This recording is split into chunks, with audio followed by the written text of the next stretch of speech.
It is now my honor and privilege to present to you the 17th president of the New England Conservatory, Andrea Kalyn.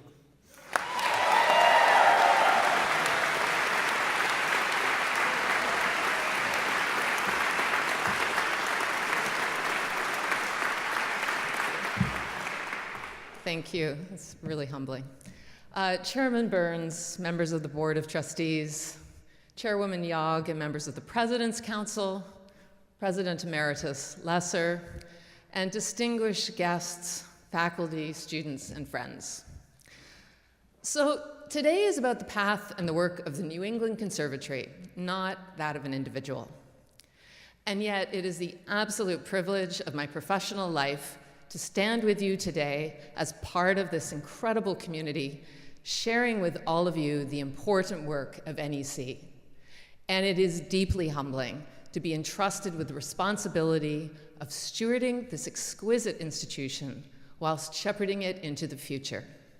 I thank you, my family, my friends, and my colleagues for your support, for your confidence and trust, and most of all, for your belief in our students, your devotion to music, and your commitment to NEC.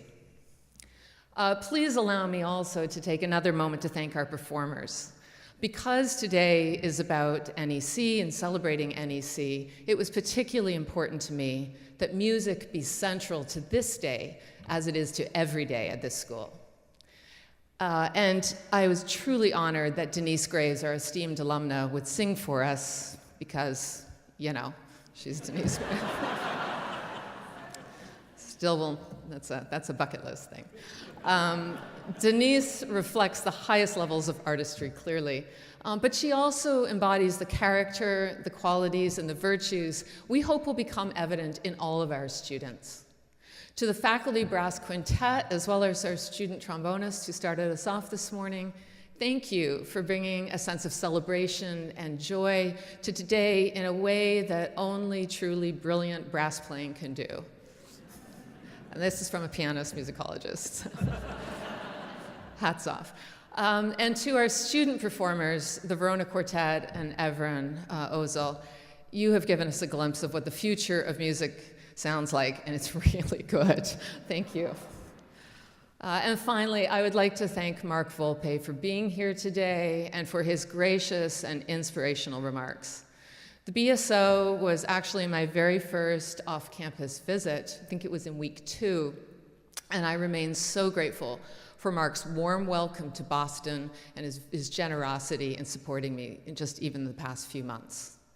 To have the BSO literally across the street is such a treat and such a gift, and I'm so excited about the possibilities ahead. So thank you, Mark.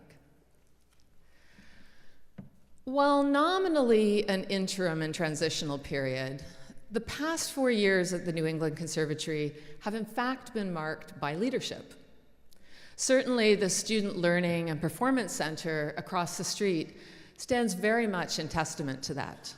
The board stepped up and stepped in during this period in truly remarkable ways to advance the mission of this institution and to support the work of our faculty, staff, and students. And Chairman Ken Burns has modeled for us all leadership at the very highest level, demonstrating a deep love of NEC, but also of the people who comprise it. Interim President Tom Novak, along with Karen Rayner, the Vice President for Administration and Operations, and Kathleen Kelly, the Vice President for Advancement and Engagement, have stewarded this institution through this period with expertise, commitment, and seemingly tireless energy, as well as great generosity of spirit. Our faculty are the very heart of NEC and the core of the education that we offer, and their focused work and dedication have ensured that our students have grown in their musicianship and their knowledge, and that our school has become stronger. They, in turn, have been supported by an equally dedicated staff across the institution who have ensured that the daily work of NEC has moved forward seamlessly and effectively. And our students. Well, again, suffice it to say that everything I've seen of NEC students suggests that the future is in very good hands. So from my perspective, there is no question that the New England Conservatory has leadership in its DNA. This place is filled with truly remarkable individuals, and I am truly grateful for you all. So I'm not sure whose idea it was to place the bust of NEC's founder, Eben Tourget, right outside the president's office. Yeah, but it's a rather strategic placement, if not a daunting one, for those who have to live across the hall. As President Emeritus Larry Lesser noted in his preface to Measure by Measure, the history of NEC, we walk by it every day, bringing the past into daily intersection with the present as we contemplate the future. For Tourget, who's been described as the Johnny Appleseed of music education, music was nothing short of a religious calling. To deny these young folk the opportunity to encourage this talent, he wrote, is to renounce our obligation to God. And the passion, dare I say zeal, and commitment with which Tourget approached that calling set a high bar for every subsequent president. 100 years later, in 1967, President Gunther Schuller channeled that commitment in his inaugural address, declaring, "I foresee that the New England Conservatory will play a significant role in the future of music and music education in the United States, and I pledge myself, with my modest talents and energies, to see that that role will be a visionary one." And 30 years after that, President Daniel Steiner, at his inauguration, confessed that when he walked out the office door, the bust of Tourget seemed to accost him with a question: "Young man, what have you done today for the world of music?" Now, another 20 years further down our institutional path, and at a point where we are very much looking ahead, I think there's a second question with which Tourget would challenge us. What have you done today for the world of music? Certainly, but also, what have you done today for the world through music? The work of music, creating it, performing it, studying it, teaching it, is a fundamentally humanistic endeavor, invoking the most elemental of human drives: expression, play, curiosity, creativity, communication. It is work born of relationship, of mentoring and collaboration and sharing. And it is work with a point. It is work that can have powerful impact both within and beyond the profession. I've spent my first 3.5, almost 4 months now, on something of a whirlwind listening tour, trying to get to know NEC from the inside, first of all, through conversations and in concerts and classes, as well as from the outside, benefiting from the perspectives of the leaders of other educational and cultural institutions in Boston. And what I've learned is that NEC is a place that embraces the deeply humanistic element of music, and through that music seeks to advance the human spirit. I'd like to share a little of what I've learned. NEC is committed to great artistry. We've seen evidence of that already today. It starts with our faculty, who both model and mentor the highest levels of artistry for our students. Every day, our faculty teach our students what it means to be part of something bigger than themselves, how to put process and discipline to creativity, to embrace rigor and aspiration, to be inspired by the challenge of learning, and to move through challenge and sometimes failure to growth and achievement and having something to say, and help others do the same. NEC is a place of creativity. There is a long history of flexibility, imagination, and experimentation, to borrow Gunther Schuller's description. Those qualities are evident everywhere at NEC. For example, in our chamber music, in our jazz, and in our contemporary improvisation programs. That these 3 programs actually have lived alongside one another for almost a third of our history, something quite unparalleled amongst conservatories, speaks to the ethos of innovation that resonates through our history. And this is what we must channel and amplify as we look to the future, because flexibility, imagination, and experimentation are key skills our students will need in the 21st century. They are the path to professional freedom. In every department, our faculty start with our students' unique strengths to cultivate their individual artistic and scholarly voices. They're more interested in quality than they are genre. They embrace and indeed cultivate the diverse interests, pathways, and outcomes of our student and alumni. NEC is a place of connection and collaboration and sharing and community. As one student told me, we are the friendly conservatory. There's very much a culture of home very much a culture of home here.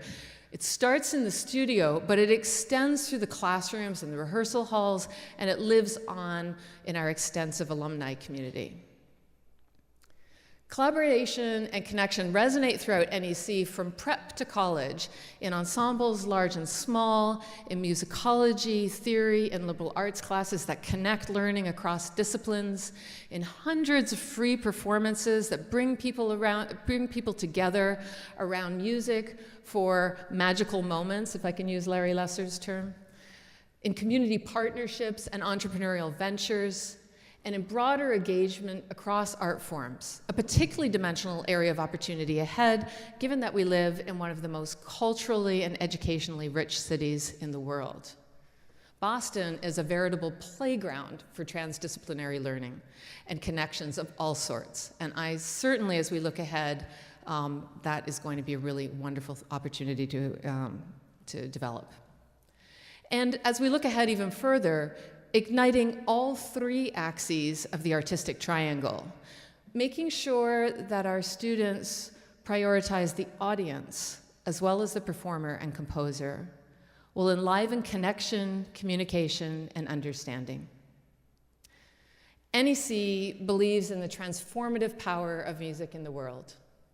We are educating students to tackle this ever-changing world head-on, to not shy away from change, but to meet it with creative confidence, knowing that they've been equipped with the tools they need to forge a multidimensional path of meaning, influence, and impact.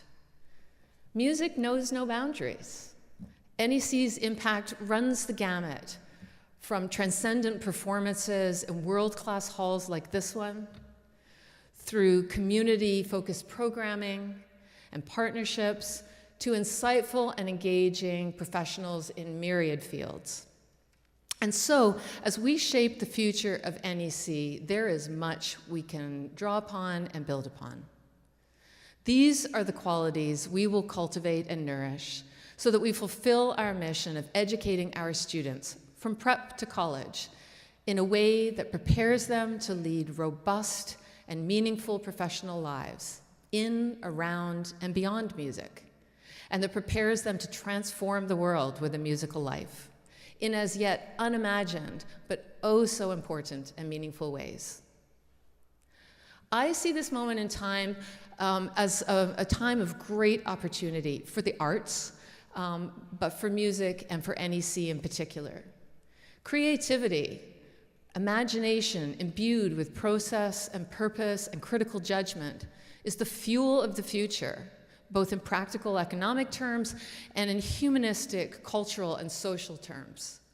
Creativity is what we practice as musicians. It's what our faculty teach and model daily, and it's what our students will contribute powerfully to the world. So ours is beautiful, purposeful, relevant work, and ever increasingly so. So it matters, therefore, to our students and to society that we do it at the highest level, and I pledge my own commitment to making sure that we do. Because I want to be able to look Tourget squarely in the eye as I walk past that bust and say, yes, we're doing something for the world of music and for the world through music. Thank you for your belief. Thank you for your belief in NEC, and thank you for your commitment. This is such a happy moment for me. I am humbled and honored beyond words to be your 17th president, and I thank you for welcoming me to the NEC family.